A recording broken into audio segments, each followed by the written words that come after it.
Hi friends, Achu ഗ്യാങ്ങിലേക്ക് എല്ലാവർക്കും സ്വാഗതം. ഇന്ന് നമ്മൾ തയ്യാറാക്കാൻ പോകുന്നത് കക്ക ഇറച്ചിയാണ്. വൃത്തിയാക്കിയെടുത്ത കക്ക ഇറച്ചിയിലേക്ക് ഉപ്പും മഞ്ഞൾപ്പൊടിയും ഇട്ട് നമുക്ക് നല്ലതുപോലെ വേവിക്കാൻ വയ്ക്കാം.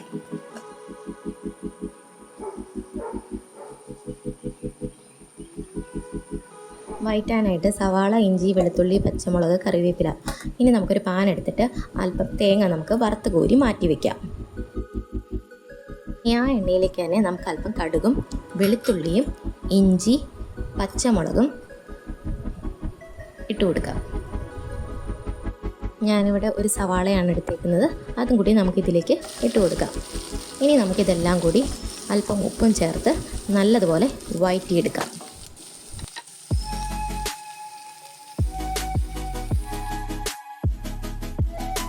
കുറച്ച് കറിവേപ്പിലയും കൂടി നമുക്കിതിലേക്ക് ഇട്ട് കൊടുക്കാം. ഇനി നമുക്കിതിലേക്ക് ആവശ്യമായ ഉപ്പും കൂടി ചേർത്ത് നല്ലതുപോലെ വഴറ്റിയെടുക്കാം.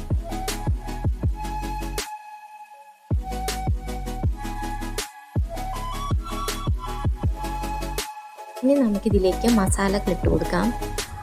മഞ്ഞൾപ്പൊടി 1/2 ടീസ്പൂൺ, മുളക് പൊടി 1/2 ടീസ്പൂൺ, ഇനി 1/4 ടീസ്പൂൺ ഗരം മസാല. ഇനി നമുക്കിതിലേക്ക് 2 ടേബിൾ സ്പൂണോളം മല്ലിപ്പൊടി ഇട്ട് കൊടുക്കാം.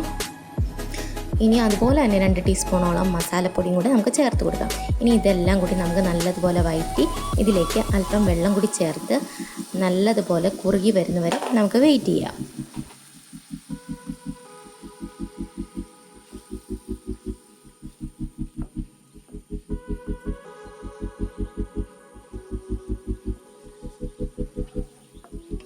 എണ്ണയൊക്കെ തെളിഞ്ഞ് നല്ലതുപോലെ കുറുകി വന്നിട്ടുണ്ട്. ഇനി നമുക്കിതിലേക്ക് നമ്മുടെ വേവിച്ച് വെച്ച കക്ക ഇറച്ചി ഇട്ട് കൊടുക്കാം. കുറേശ്ശെയായിട്ട് നമുക്ക് ഇട്ട് കൊടുക്കാം.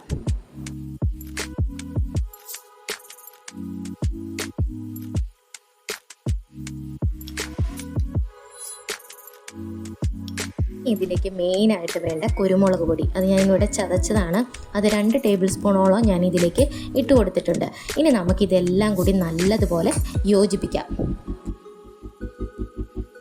അങ്ങനെ കക്കറച്ചിലേക്ക് നമ്മളെല്ലാം മസാലയും കൂടെ യോജിപ്പിച്ചിട്ടുണ്ട്. ഇനി നമ്മൾ നേരത്തെ വറുത്ത് മാറ്റി വെച്ച ആ തേങ്ങയും കൂടി ചേർത്ത് ഇനി നല്ലതുപോലെ യോജിപ്പിച്ച് ഡ്രൈ ആക്കി എടുക്കാം.